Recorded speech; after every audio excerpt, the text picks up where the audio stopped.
Thank you so much for coming out tonight and celebrating our 7th annual Kaufman-Repage Lecture as a part of a Founders Day convocation. This is truly an exciting time for the college.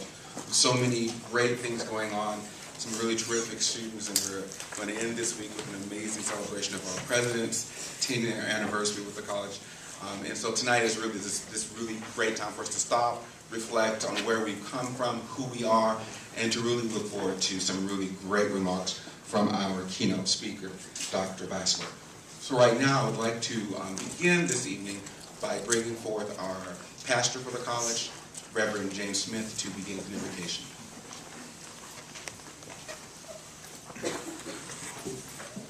Let us bow our heads for a word of prayer. Lord, we thank you for this opportunity to come and to hear the words of Dr. Bassler as she talks about something that affects all of our lives in the bacterial realm. Lord, we thank you for these lecture series, and right now we want to remember Selma Repage, whom the lecture series is named after, mother of Louise Kaufman, who has just gone home to glory this past weekend.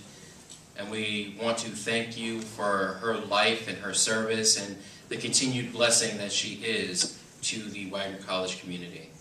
Bless this time that we are together. May our thoughts and our insights be helpful and useful, and may the questions be those of wanting more knowledge and continuing to grow and to learn in your world. We ask all these things in your most holy name we pray. Amen. Amen.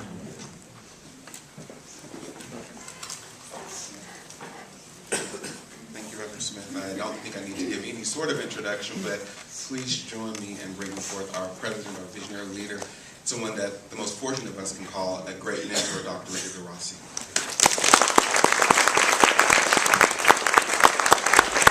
Thank you, Curtis. Thanks, everyone, for being here with quite a nice crowd. I'll just take a few seconds to sort of put this in a larger context. As Curtis said, this is our 7th Kaufman-Repage lecture, and it's been funded by the Kaufman family. Louise was a graduate of Wagner College, was a biology major, went on to have a very distinguished career in pharmaceuticals, and her husband Peter is a veterinarian. And they have retired to Savannah, Georgia. Louise just came off being our first woman chair of the Board of Trustees. She just finished her term of doing that. And they have never missed this event, but because of their personal circumstances, they couldn't be here. And it's also our Founders Day, which we reignited on the 125th anniversary of the college a few years ago.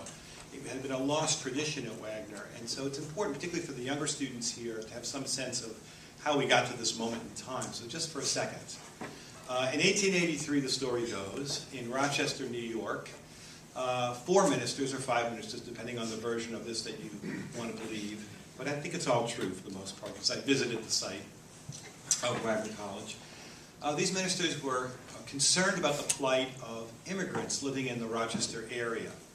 And think about this. This is 1883. It's right after the Civil War. A couple years later, it's the period of great industrialization, mass industrialization in the United States. So the whole corridor from Syracuse across New York through to Buffalo, on to Cleveland, all the way up to Detroit was this industrial corridor. So there was lots of immigrants flocking there, and they were concerned about German immigrants in particular because they were German Lutheran ministers.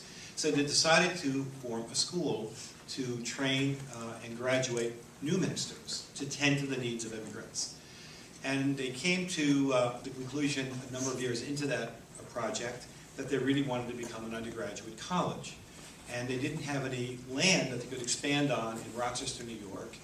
And they hit upon the idea of coming to a very rural Staten Island. Think about Staten Island in 1918, a very rural place, farms, all sorts of folks living here who didn't want to live in the city proper. And I have visited on the 125th anniversary the original site of what was the Wagner Lutheran Memorial Seminary School, which was a high school originally. And you don't want to go back there. Those of you in Rochester might want to go visit, but you don't want to go back there. It's a gas station now with a very mean dog. So I tried it once, and I'm not going back. They were smart to come here, as much as I love Rochester, because I used to live in that area. But the vision that they had for the college was that this would be a college of deep and broad learning. It would always be a place of open-mindedness. It was a Lutheran college in the beginning, but always open to all faith traditions and non-believers. It never preached, it was never in that mode of a religious institution. It was inclusive.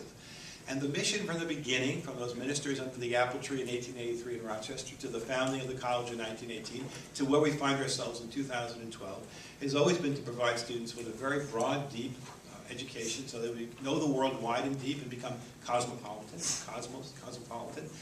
and be able to take their role as leaders in the professions that they choose, and that they will be high achievers in those professions. But also, from the very origins, the notion was to use knowledge in service of others. We've always had that commitment about public service from 1883 to 1918 to 2012, and many of you I know, and the students in the advanced years have been very heavily involved in public service. And the freshmen, I think a number of you are involved, or getting involved in this, particularly through the Support Richmond partnership that we have in a number of other venues, both here and abroad. So we've always kept that mission: high achievement, deep education, leadership, and service. That's been who we are, and hasn't changed, even though we're no longer Lutheran in a formal way. We stopped being Wagner Memorial Lutheran College in 1959, and we stopped being Lutheran, if you will, properly in 1969, and have been a secular institution since then. But again, always knowing that the foundation of the college had a spiritual foundation, and that foundation were about the fact that we are engaged in an education which advances ourselves individually, but also understands our responsibilities to the larger community. Knowledge is for use. So with that, I just wanted to give you some context of why we celebrate this college. What's our mission and what's our practice? Our practice hasn't really changed. We have with us tonight some folks who have really given a great deal to the college in terms of time and effort and resources, and I want to just recognize them. They're in the audience. Those are some of our trustees who are here tonight. So in no particular order, just let me read off their names. If they would just be acknowledged, and you could acknowledge them. We have Maureen Robinson. Where's Maureen? Wagner graduate. 1992 or something. And we have Aletta Diamond. Where's Aletta? She's sitting here. Diane Powers. Where's Diane? Just like the students, they all sit together. John Campy. Where's John? Howard Breran. Howard, what's the year that you first set foot on Wagner campus? 1946. 1946. Wow. This is a 1950 graduate. Right behind him, the year behind, Tom Moles. Where's Tom? I have to say that. I can get away with that because I'm the president. And next to him, Polly Moles, who's also a trustee. And I would be remiss if and I wouldn't get dinner tomorrow night if I didn't introduce Karen Garassi, who's here somewhere. And later arrived to the dinner, so I didn't have my real card, is Warren Croce. Where's Warren? 1968 graduate. Warren is a chair of the Board of Trustees. He graduated from Wagner in 1968, got his medical degree from the University of Wisconsin. He's one of the most distinguished psychiatrists in the country. He's on the medical school faculty of USC and UCLA. And he once told me, if you know California, I said, what's the difference between USC and UCLA? Now, if you know that UCLA is in Westwood, which is a very high-rent district, and USC is in the middle of South Central LA, which is a more challenged neighborhood, he said, well, at UCLA, it's Democrats living like Republicans, and at USC, it's Republicans living like Democrats. So, let me also just introduce one other person. We have with us Maria Hartman. Maria, right here. This is the great-granddaughter of our founder, Reverend Sutter. You know Sutter Oval. So Reverend Sutter is the person who brought us here in 1918, and that was her great-grandfather, and she's got re-engaged with the college. We're so pleased to have you back. It means so much to us. So it's a busy week. We have all kinds of things going on this week, as Curtis alluded to, including Board of Trustees meetings tomorrow and the day after. And then I'm very fortunate to have a celebration in my honor, but really in the honor of all of us here, because this has been a tremendous partnership, all of us together, all the various stakeholders. And it's really my greatest privilege to be your president. So I want to thank you for the support that I've received from everybody and having a chance to be part of the lives of these wonderful young students. Thank you so much.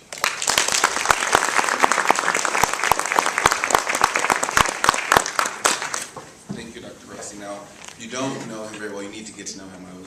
I shared with him, I submitted my first paper for my doctoral program, and when the faculty member who's the chair of our department writes back, I'm a big fan of President Richard Garasi, and blah, blah, blah, blah, blah, you get an A. You know, so I tied Dr. Garasi's newspapers, and the chancellor of the Oregon University system, George Feinstein, had said, congratulations and welcome. I was speaking with him, and he said, for my first conversation he said, tell me about Richard, how's he doing? And I said, he's actually doing really well. And so he said, give you his regards. Did he read the paper? That's what I wanted. Next time. But yes. So at this part of the program, I forgot earlier on to tell you who I am.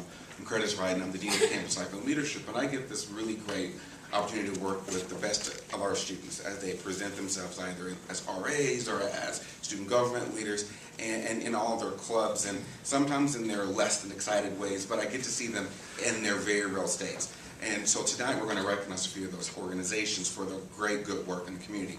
And right now I want to help me, join me at the podium, our president of our student government, Greg Billis. As Greg is coming down, I just want to tell you, when I met Greg as a freshman, he was this wild-eyed young man who probably, if he could get Wagner tattooed on his forehead, he would. Leeds Wagner Green. And, you know, I say that because I've watched him grow as a young man. And in his first year, he ran for SGA every year. How many times did you win before he got elected? I lost 4 times. He lost 4 times, but he kept going. And he would get appointed, and he would do the hardest work that I've ever seen from any of the senators because he believed in the organization, he believed in the institution. So I'm so proud to say our SGA president, who realizes that the race isn't for the swift, but it's one who endures to the end. So please join me in congratulating him.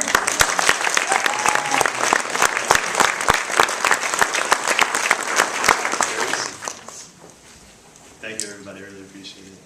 So I'm here tonight to help honor those organizations that Curtis mentioned in a little bit, and also look in the past and recognize as far as where we've come and where we're going, and look forward to the future by reflecting on the past.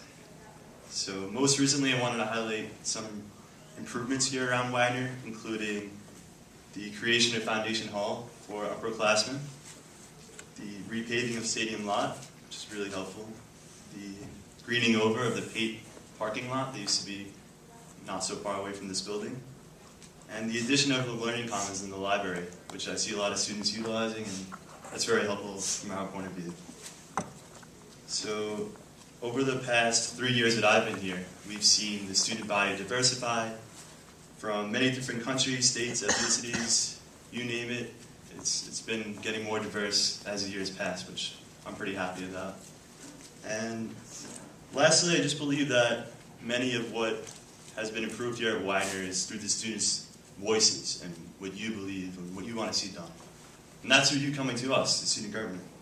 So from that, I want to just mention that in the last couple of months, we've had 5 new organizations come about, which is exciting. And that gives our total to 77 clubs now at Wagner, which is exciting because it represents a bunch of different backgrounds and really gets you guys involved. And lastly, a lot of the senators that we've had come on this year, especially the first-year senators, they've been working really hard. So as I prepare, this is my senior year, to leave Wagner, I still am very excited for what's to come, and I see that they're also excited to get work done and improve Wagner as much as they can. So I know that the future is in good hands. And looking forward, I wanted to encourage the audience to continue thinking of ways to improve campus and our community, and most of all, ourselves. Because one common ground that I found between successful people and just speaking to people who have gone far in their lives is they've always looked back and sort of try to figure out how can they do better. And that's what I want from the people in this audience, to think of how we can go forward and recognize ways to improve campus continuously. So thank you. And appreciate it.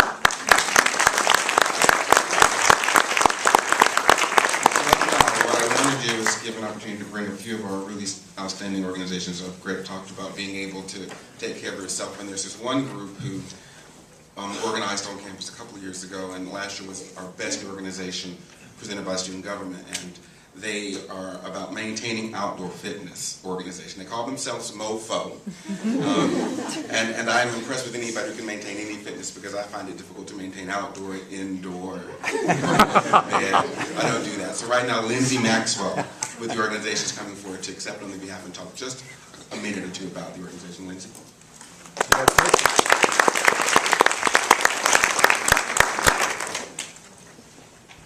Hello, everyone.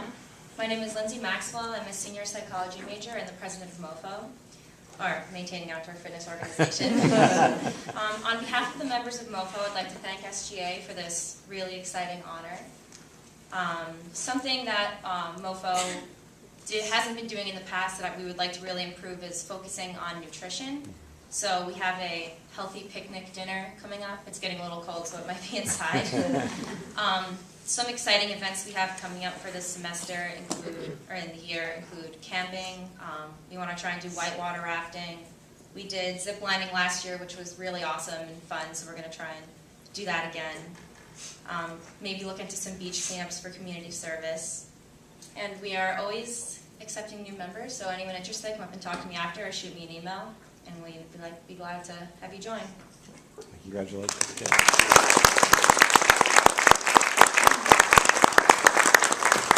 And when I think of exceeding expectations, there's one group of women on campus who's been doing it for quite some time. They began as a national sorority over at Barnard College, and they've been here at the institution, and every year they get better and better and better. So please join me in bringing Jenna Baker.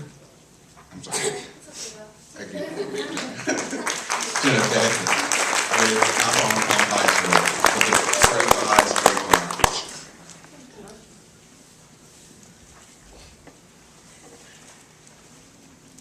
Hi, everyone. I'm kind of loud, so if I'm too close, just let me know. First of all, I'd like to thank you all on behalf of AOPI for this honor and recognition. We work very, very hard throughout the year to maintain the highest standards of excellence for education, and we always put education first. And actually, which is very exciting, we were just recognized by our international headquarters for having the chapter with the highest GPA internationally.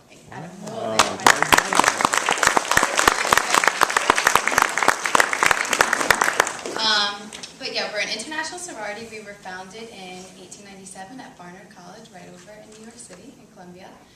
And we spend a lot of time doing, we focus on academics, doing philanthropies. Our international philanthropy is arthritis research.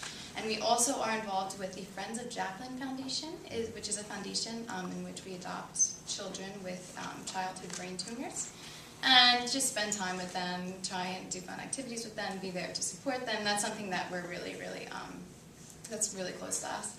And yeah, we have recruitment in the fall and in the spring. We do a lot of social events on campus.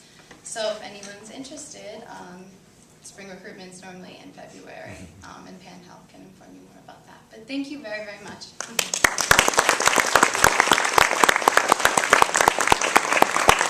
Women normally do haircuts for an abbreviated price, correct? Oh, Cuts for Cure, November 6th. I normally go and get a little taken off the side. I'm trying to let it go. I want a page full, because I'm not going this year, so I can't come this year. And when I think of our outstanding women, the women oftentimes within our sorority, our Greek community, raise the bar, and so it's hard for our fraternities to stand up next to them. But this year I'm very, very pleased because Dr. Ratz always talks about how are my Deltas doing, and Delta Nu has had a rich history with the institution, and I'm so proud that they're here tonight accepting the fraternity with the highest GPA and accepting on behalf of Delta Nu's David Kukish.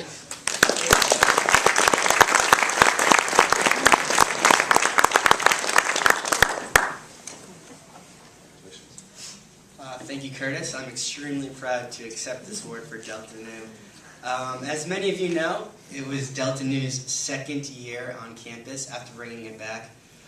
It's a fraternity with a really rich history on campus, and we're so proud to bring it back. We have 14 members as of now, and we have four wonderful pledges that we're anticipating for the fall. And as far as having the highest GPA on campus, I have to say it's not easy. We do a lot of studying in the library, late nights, a lot of reading over rough drafts and whatnot. But I'd just like to thank everybody and thank you.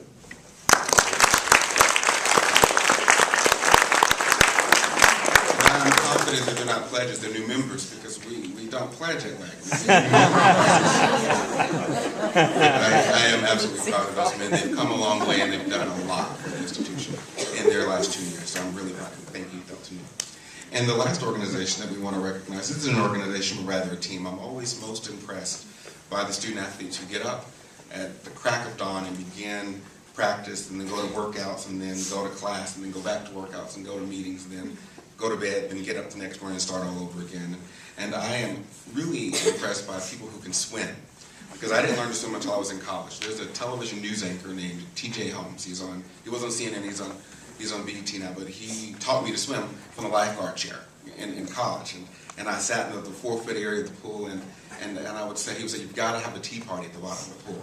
And I said, well, what if I start to drown? He said, you'll stand up. It's just 4 feet of water. So I taught myself to swim, and then when I realized that you can actually sweat in the water, I decided this was not a good thing, so I stopped. But I am so impressed by these women, and I want to have join us Tatum and Alana, the captains of the swim and diving team. Are they here with us right now?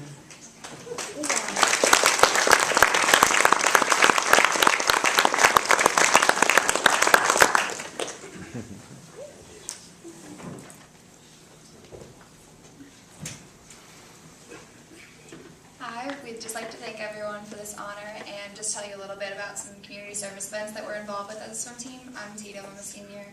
I'm Alana, I'm also a senior. One of our favorite events that we've been doing for the past few years that's come to be almost a tradition for us is Tunnel of Towers Run, which is in New York City. And it's a memory of Stephen Stiller and all people that lose their lives on 9/11 and are still suffering from what happened that day today. And what we did was everyone on our team participated in the event, and we also sold T-shirts and we raised almost $2,000 over the past few years. Great. That's And great. another event that we're a part of and in the works of planning right now is a Cystic Fibrosis Awareness Swim Meet, which will be November 3rd this year. And it's a cause that's really special to us, as one of our teammates has cystic fibrosis, so it's something that we hold very special. And we've been participating in the Great Strides Walk, which we did over the summer as a team, and we're really making an effort to make awareness for athletes that are struggling through these adversities. And for this meet, we're going to have a few different fundraisers. Alana can tell us about one. Jimmy Mac's Restaurant. It's on the North Shore of Staten Island on November 1st from 5 to 10. If you could come out, order whatever you want, and just let them know that you're there for swimming and diving for Wagner. And 50% of what they make there, they're going to donate to Great Strides of Cystic Fibrosis. And in addition to that, we have these little cards. If anyone's interested, they're only $1, and if you want to sign your name, we're going to hang them up at our meet, which is November 3rd. It's our only home meet for the semester, so we're hoping for good things and a good turnout. So it's a really great event that's really special to us. So thank you so much.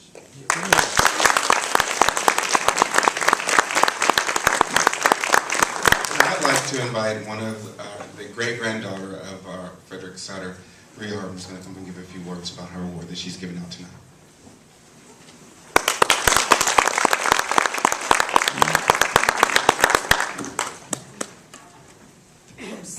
Sorry. Hi. I teach at Mendham High School in New Jersey. And last week I had the opportunity to hear NYU President John Sexton talk about setting up global education liberal arts colleges all over the world. The Prime Minister of Abu Dhabi asked him to set up a school here. He said, come and set up a school here and go and find the best and the brightest and bring them to the school. And so that is what he did, and that is what they are doing at NYU. They're getting people from all over the globe. And Sexton said that what NYU is doing is really a metaphor for the New York City schools, because as we all know, in our New York City schools, students from all over the world are represented here, from every country. He gave an inspirational talk to the high school staff, and he said the single most important thing in the classroom is the teacher.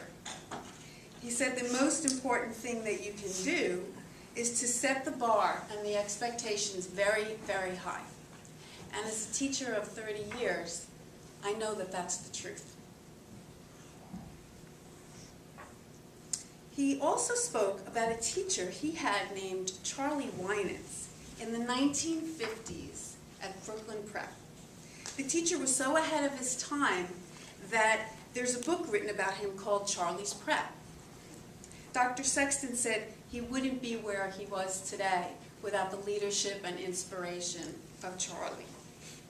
Dr. Sexton talked about him saying that Brooklyn Prep even had Charlie teaching a course, and they couldn't really pin down a name for the course because it crossed so many different disciplines. So they just called it Charlie's course. So this brings me to Julia Zenker's essay about serving communities, during the reading of which I found myself trying to catch my breath.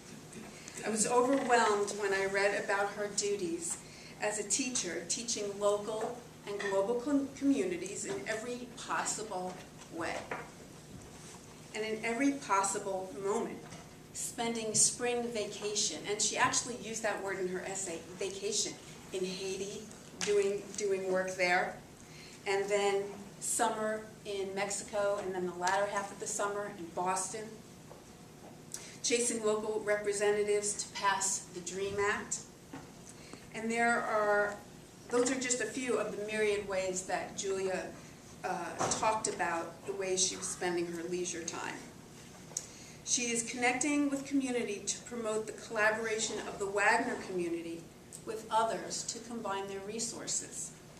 And so Julia was chosen as the winner this year, though I can tell you that each year it's harder and harder to choose because this institution is doing such an amazing job with local and global community service. But I have to get back to Charlie. Charlie from Brooklyn Prep, and the opening question he posed to his students when they came into his classroom for the very first time. So the boys are sitting there, all boys, 15, 16 years old, and Charlie asks them a question. He didn't introduce himself or adhere to any of the established decorum, but he said, "Boys, what is the single most essential question that you need to ask a girl when you are out on the first date?" And the boys, not knowing where he was going with that, looked at each other and looked at him. They were puzzled, and he said, "You ask them their SAT scores." Because beauty is not forever, but the need for an interesting conversation is. And Julia, I think you've got that covered too. But I'm not sure she made it back because she's so busy. She was tutoring, and she said she was going to make it back, and she's here. Okay, good. So I'd like to give Julia her award. Is the most important part of it? Okay. Thank you for all your contributions to the Wagner community and to the local communities in the New York vicinity and to the global communities, and continue to do good work. Congratulations.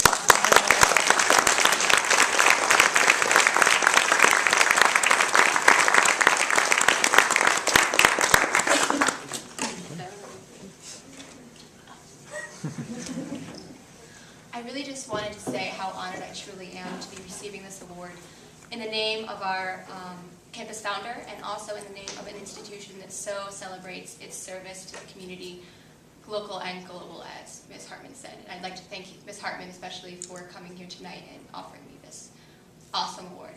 Thank you so much.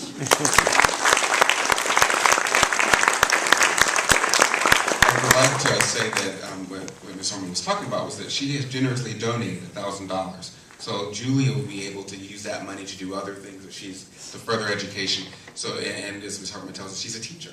And she's taking money out of her pocket to be able to make sure that our students are recognized for their good work in the community. So I want to thank you. Thank you.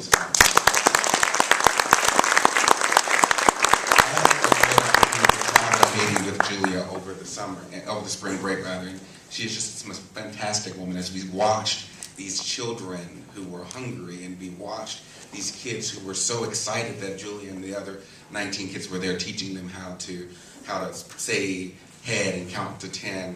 You know, I have never seen such grace. And our students were amazing, but Julia was one of those most amazing students. So congratulations, Julia. This is well deserved. Absolutely fantastic students here, and I have the great privilege of coming here every single day to work with them. So this concludes this part of the part of the evening, but know that our students are doing some amazing things, and it's because of the great good work of our trustees, of our faculty, of our administration, and of those of you who are here tonight. So thank you so much.